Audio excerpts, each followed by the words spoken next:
Bonjour à tous, rendez-vous ce mercredi sur la piste du Mont-Saint-Michel pour cette nouvelle émission Quintet Flash. Et c'est un Quintet Plus qui va se disputer dans la 11e étape du GNT, c'est le Grand National du Trot, évidemment qui touche presque à sa fin avec cette nouvelle étape. C'est une épreuve qui est réservée aux chevaux âgés de 5 à 10 ans, la distance est 2675 mètres. Ils sont quelques-uns à rendre 25 mètres au départ de cette épreuve, 2 échelons de départ. Un lot évidemment de grande qualité avec les leaders de ce classement aux prises qui vont certainement se disputer la victoire et le classement final. Voilà, une belle épreuve en perspective et on voit tout ça avec mon analyse.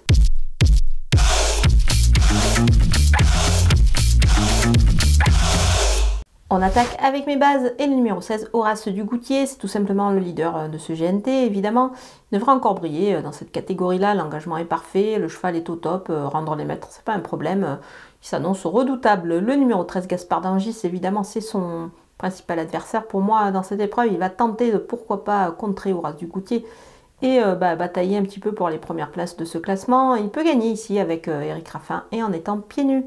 Le numéro 14, Gigolo Lover, ça reste en deuxième place dans l'étape qui s'est disputée à Angers, lui confère une belle chance ici, évidemment, dans cette épreuve. Il devrait pouvoir rendre les maîtres sans aucun problème.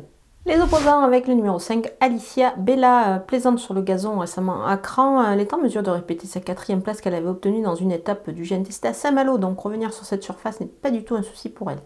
Le numéro 1, Ginko du Roussoir, bien placé en tête et en forme sur ses récentes sorties. Je pense qu'il devrait pouvoir jouer un rôle actif. Il revient sur le sable avec des ambitions légitimes.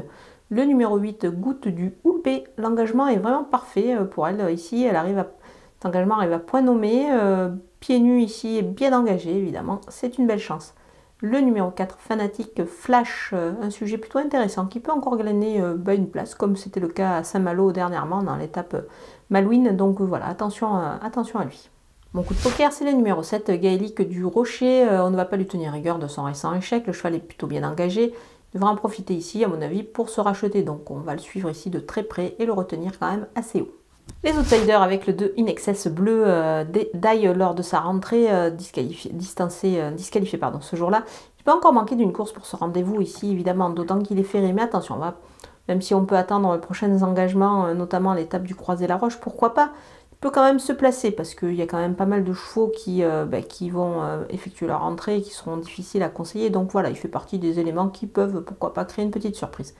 Le numéro 3, Fanfaronneur, il part devant, c'est une chance aussi, mais attention, il est ferré. Du coup, je vais le garder un petit peu plus loin. Le numéro 6, Flash de Véli, il devra montrer certes un autre visage pour s'illustrer, mais attention, il part en tête. On peut le garder ici également dans une combinaison élargie, ça peut être amusant pour apporter une petite cote à l'arrivée. On termine avec les DSC, et il y en a quelques-uns que je n'ai pas retenus ici dans cette épreuve, on va prendre des risques. C'est le cas du numéro 12, Epsom d'Airfray, c'est une rentrée, il est ferré, pour moi c'est très compliqué.